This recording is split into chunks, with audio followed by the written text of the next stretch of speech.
it was a historic election for Republicans, the biggest shift in power in several decades. But is the country's move to the right an indication of what might happen come 2012? Minnesota Republican Governor Tim Pawlenty joins us with a reaction. Great to have you in studio, Governor. Good morning. Great to be here. All right, so tell me how you interpret Tuesday's results. Was this a rebuke of the Democrats and an embrace of Republicans? This is no question a referendum in part on President Obama and the Democratic Congress, and it's the American people saying knock it off. We don't like it. We've had enough, and we're taking this thing under new management. But do they feel confident about Republicans, or are they on warning somehow?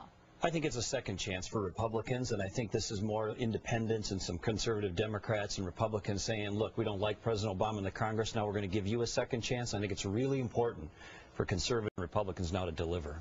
Okay, so we're done with the midterms. Let's turn our attention to 2012.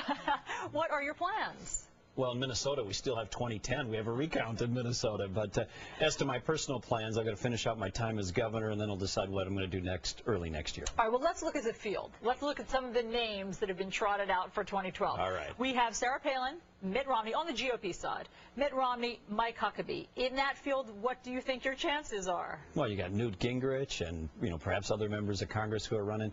It's really too early to speculate about all this, and anybody who thinks they can tell you what's going to happen 2 years from now is blowing smoke, Allison. So, all you can do is decide what's right in terms of principles and values, what the country needs, what you bring to the table, and then we'll see what happens. And I haven't made a final decision. When will you decide? Probably first quarter of next year, 2011. All right, so let's talk about what's going on in your home state. It looks like you may be governor for longer than you anticipated, because this morning the recount between your replacements is ongoing. You may have to, be locked in your office beyond January 3rd? Let's look at these are the two candidates, Tom Emmer, Mark Dayton. Obviously, they are just within a hair of each other. Yeah. Under Minnesota law, there's an automatic recount if it's within 0.5%. But under the Minnesota Constitution, the current governor stays in office until the new governor takes the oath. I sure hope it's resolved by the end of this year. I don't want to necessarily hang around. It's not, what I had planned on, or really what the state, I think, had just thought they were getting in a new election and a new governor.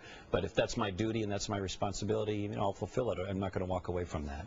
Last, Governor, I understand that you have something in common with Jennifer Lopez. We both can dance really well. That, of course, and I dance like Al Gore, is what my wife says. Oh, that's a shame.